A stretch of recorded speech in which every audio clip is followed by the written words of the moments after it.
Hello everyone, कैसे हैं आप सब। होप कि आप सब अच्छे होंगे। मैं भी बिल्कुल ठीक हूँ और एक और नया एनर्जेटिक ब्लॉग लेके आप लोगों के साथ हूँ। तो जी, शाम का समय है और टाइम हुआ है लगभग 3 बजे के आसपास का।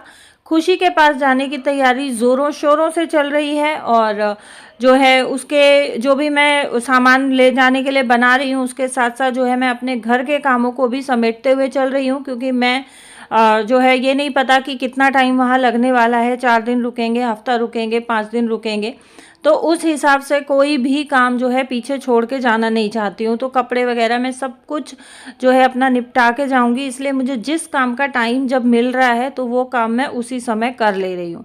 अच्छा, 3 बजे के आसपास मैंने जो है अभी कपड़े फैलाए हैं और 5 साढ़े 5 बजे के आसपास, या जैसे हल्का हल्का अंधेरा होने लगेगा 6 साढ़े 6 बजे के आसपास, तो मैं इन कपड़ों को उतार के अंदर रख लूँगी। रात के समय में या दिन छिपने के बाद मैं कपड़े बाहर नहीं छोड़ती हूँ, क्योंकि रात को जो है नेगेटिव एंटिटीज़ बहुत ज़्यादा स्ट्रॉन्ग हो जाती हैं।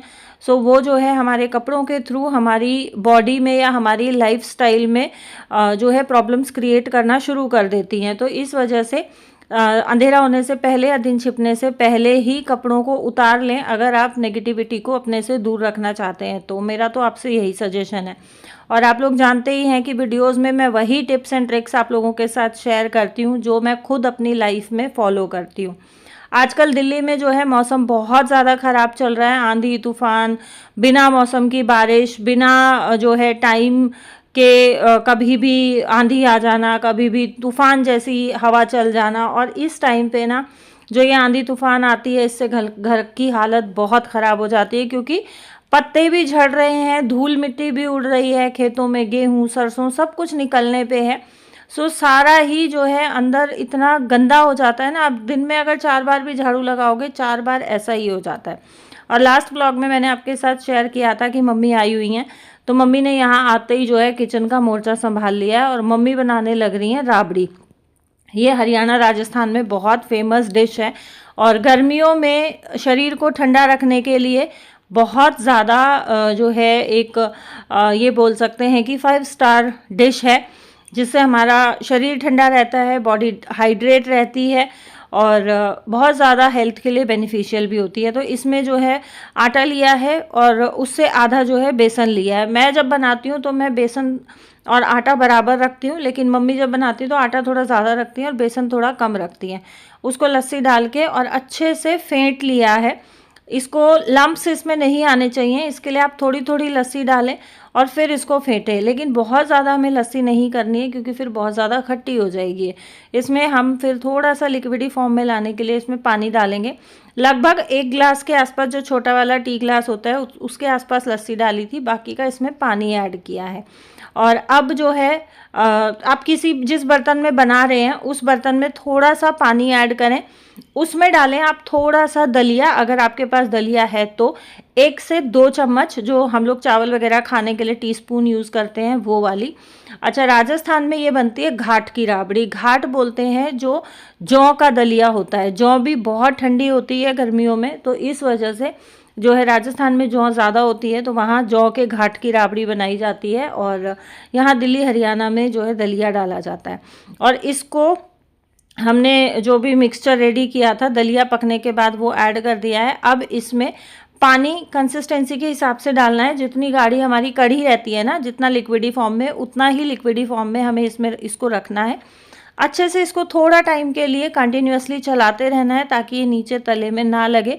साथ साथ इसमें नमक भी ऐड कर दिया है। और यहाँ मैंने जो है बना ली है शाम की चाय, क्योंकि काम करते करते थकान बहुत ज़्यादा हो गई थी और मम्मी ने जो है जस्ट आते ही चाय पी थी। पहले नाश्ता किया, उसके बाद चाय पी, तो इस वजह से मम्मी चाय नहीं ले रही हैं। यहाँ चाय जो है वो मैंने अपनी अपनी बनाई है, क्योंकि मुझे बहुत ज़्यादा थकान फील हो रही थी। और जब आपका मन और शरीर दोनों एक साथ, दिमाग भी साथ साथ थक जाता है ना, तो फिर उसमें सबसे ज़्यादा जो पावरफुल डोज होता है वो चाय का ही होता है। तो यहाँ जो है मम्मी बैठ गई थी और इसको बीच बीच में कंटिन्यूअसली मैं चला रही थी, क्योंकि इसको अनअटेंडेंट नहीं छोड़ना है। फिर जो ये करेले मैंने प्रीवियस व्लॉग में आपके साथ शेयर किया था, नमक लगा के रखे हुए थे, तो इनको भी जो है धूप में रखे हुए हो गए 4-5 घंटे बहुत आराम से। तो इनको मैं उठा लाई थी और राबड़ी जो है वो हमारी बन के रेडी हो गई है आधे पौने घंटे में। बहुत ज़्यादा इसको नहीं पकाना होता है। आधा घंटा इनफ होता है राबड़ी के पकने के लिए। सो यहाँ पे जो है इन करेलों को अच्छे से मैं धो के, और नमक इसमें डाला हुआ था तो ये कम से कम 5 से 6 पानी में धुलेंगे, तब जो है नमक इसका अच्छे से निकलेगा। अगर आप इसको कम धोते हो तो फिर सब्ज़ी में आप नमक थोड़ा सा अंदाजे से कम डालो, कि जितना आप डेली लेते हो उससे जो आपने नमक करेलों में डाला है उससे थोड़ा अंदाज़ा देखते हुए, नहीं तो नमक ज़्यादा हो जाता है। तो मैं क्या करती हूँ, मैं इनको बहुत अच्छे से 6-7 पानी में धोती हूँ, तो जो जितना भी मैंने नमक डाला है उतना नमक इसमें से सारा निकल जाता है। फिर जो मैं सब्ज़ी में नमक यूज़ करती हूँ मैं उतना ही डालती हूँ, तो आइडिया रहता है कि हाँ इतना नमक सब्ज़ी में ठीक रहेगा।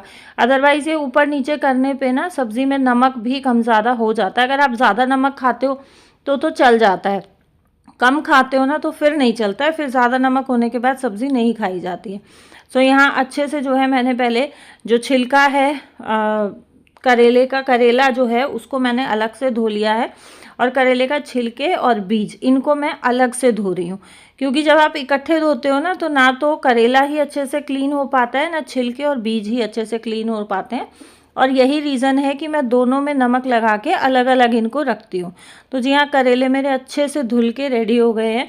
तो जो बर्तन जो हुए हैं 2-4 इनको भी मैं साथ साथ मांजते हुए चलूँगी। और आजकल जो है मैं बिल्कुल भी लापरवाही नहीं कर रही हूँ कि कोई भी इंच काम भी मैं बाद के लिए छोड़ूँ। मेरा ये नियत रहती है नहीं भाई, काम बहुत ज़्यादा फैला हुआ है, तो जो भी काम हो रहा है उसको मैं अपने को साथ साथ निपटाते हुए चलूँ।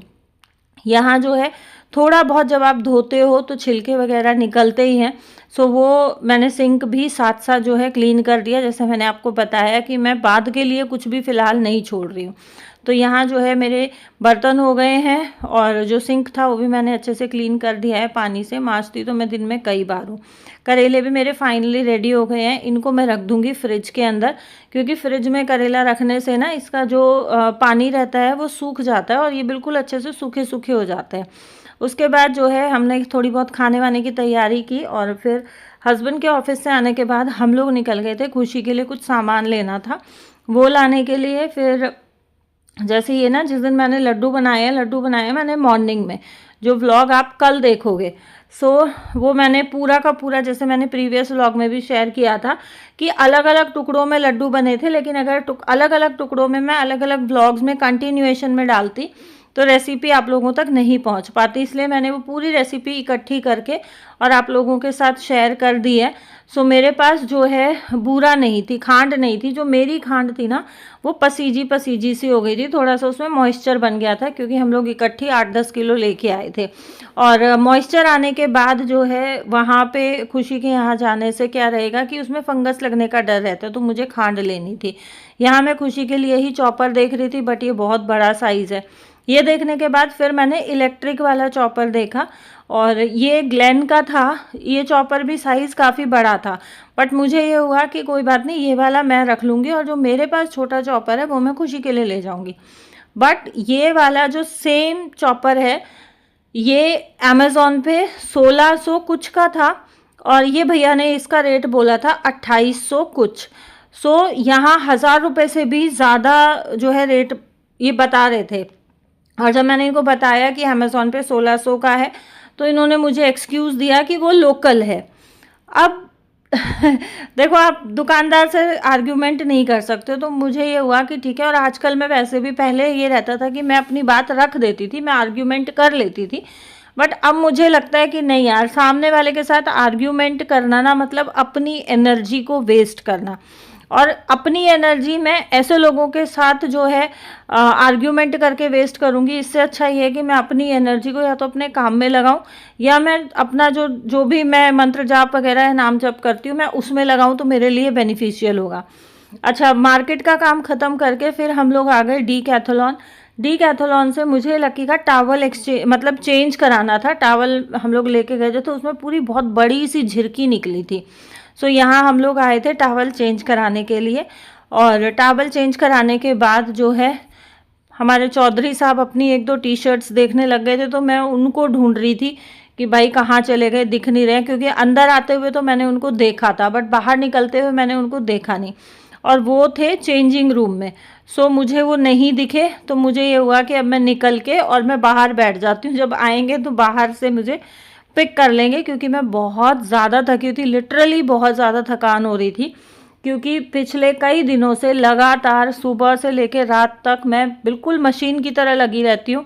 थोड़ी बहुत देर ये है कि 15-20 मिनट सोफ़े पे ही लेट के कमर सीधी कर ली तो कर ली, नहीं तो मुझे यही रहता है कि भाई मैं अपना काम ख़त्म करूँ। अगर मैं सो गई तो मेरा ये टाइम जो है ये वेस्ट हो जाएगा, और इस टाइम में मैं कुछ और काम कर सकती थी। जब इतने दिन के बाद आप बच्चों के पास जाते हो और बच्चे आपसे इतनी दूर रहते हैं ना, तो देखो माँ का मन ना मानता नहीं है। माँ का दिल ये करता है कि मैं बच्चे के लिए ये भी ले जाऊँ, ये भी ले जाऊँ, ये भी ले जाऊँ। और खुशी के पास तो हमें कुछ भी ले जाने के लिए बहुत ज़्यादा ये सोचना पड़ता है कि मैं ऐसी कौन सी चीज़ बनाऊँ जो बहुत ड्राई रहे और वहाँ जाके जिसमें मॉइस्चर ना पकड़े। तो जब मैं पराठे वगैरह भी बनाती हूँ ना उसके पास ले जाने के लिए, वो भी मैं एक स्पेशल ट्रिक से बनाती हूँ, जो मैं आप लोगों के साथ नेक्स्ट ब्लॉग में शेयर करूँगी, कि एटलीस्ट 4 से 5 दिन पराठे ख़राब ना हो। तो जी हाँ, मार्केट वगैरह का सारा काम निपटा के और अभी हम लोग हो लिए हैं वापस घर, और इसके आगे का जो मॉर्निंग से जो व्लॉग शुरू हुआ था वो मैं आप लोगों के साथ शेयर करूँगी कल। और कुछ एक जो है मुझे कमेंट्स आ रहे हैं, क्वेश्चंस आ रहे हैं, उन सब के रिप्लाई मैं बहुत जल्द आप लोगों को करने वाली हूँ। Thank you so much for watching.